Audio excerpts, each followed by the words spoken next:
कल्याणमधील मराठी माणसाला मारहाण प्रकरणामध्ये आता मोठी अपडेट समोर येते। अखिलेश शुक्ला याची पत्नी गीता शुक्लाला अटक करण्यात आलेली आहे। गीता शुक्लासह विवेक जाधव आणि पार्थ जाधव या दोन तरुणांना सुद्धा अटक करण्यात आली आहे। आता थोड्याच वेळात या 6 आरोपींना खडकपाडा पोलीस कोर्टामध्ये हजर करणार असल्याची माहिती समोर येते।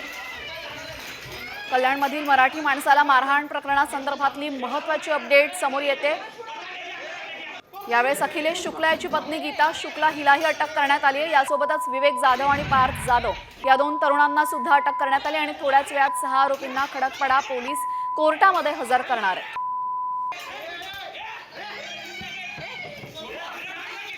घराबाहेर धूप लावण्याच्या प्रकरणावरून हा संपूर्ण वाद निर्माण झाला होता। त्यानंतर शुक्ला कुटुंबियांनी काही मुलांना बोलावलं आणि त्यांच्याकडून देशमुख कुटुंबावर हल्ला करण्यात आला आणि या प्रकरणामध्ये जवळपास 3 जण गंभीर जखमी झाले होते।